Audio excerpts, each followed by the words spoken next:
Alright, so how long has this series been completed? How long has this fanbase been actively educating people on the lore and rules of this world that we love? I'll be the first to admit that I haven't actually gone out of my way to view every single video by every single Dragon Ball YouTuber, but this really feels like something that should belong on Geekdom 101's channel, as it's something that is very easily open shut, them's the knowledge kids information, and yet somehow I have seen this misconception go around so often that I now feel compelled to put it on my own channel. I'm assuming it hasn't been brought up on any of the other channels because of how little I see of this tidbit of correction being spread around as something that Toei kept messing up from what the manga had established. Perhaps I'm missing something, but in all my rereads and rewatches, I haven't found anything, so I'm going to go out on a limb here and say that Toei Animation's idea of the rules of Otherworld don't actually line up with the original rules stated by Toriyama in the original manga. Rest assured that I do have a video that is currently being edited by a very dear and exceptionally talented friend of mine who offered, after I made the comment that material would be releasing on my channel much faster had it not been for my crippling imposter syndrome style perfectionist procrastination. So for right now, here's a video that I'm running up at currently 1:25 in the morning, the day that I need to be at work to sing at 8 o'clock in the morning and plan to edit in Movie Maker as opposed to my usual After Effects style of careful sound mixing and video editing. So what do I mean by Toei getting the rules of Otherworld mixed up when compared to the source manga?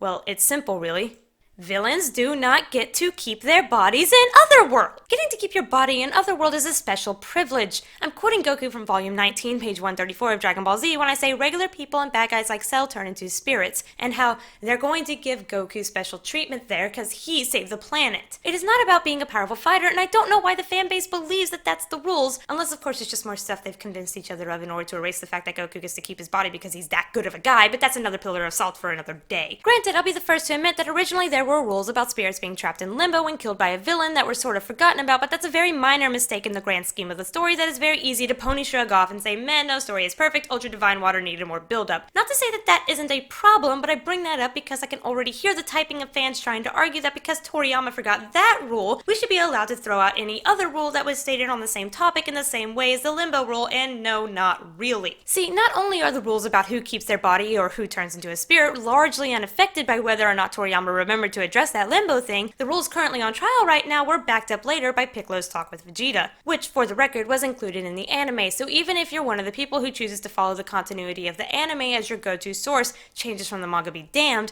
this would still be a contradiction to the idea of villains keeping their body. Lord knows I shan't tell this fanbase about Vegeta's development and how beautiful and selfless his sacrifice was, but just for my own sanity, let me both remind and catch some of you I only read fanfiction and that's why I love Vegeta even though I've never touched the original source, people up to speed. See, what makes Vegeta's sacrifice against Buu so powerful is that this is the first time Vegeta has set aside his selfish desires. He's gone through his metamorphosis and fought his inner demons away. The reason Babidi was able to hypnotize him with his magic is that by that point he was never really good, just tamed and now docile. His sacrifice, however, is where he threw away the very thing that Babidi used to control him in an attempt to kill both Babidi and his creation Buu. And so here we are, where Vegeta is doing his first real good guy move, which just so happens to be the goodest guyest thing you can do, sacrificing one's life for the sake of giving others a chance to live. Here, Vegeta asked Piccolo, at this point fused with Kami and thus holding Kami's experiences and knowledge as guardian of the earth within him, what would become of him in Otherworld. Piccolo's response is, you have killed too many innocents. You will lose your body and your soul will be banished to a place quite different from Goku's. There will be reincarnated into a new form, but only after it is cleansed of memories.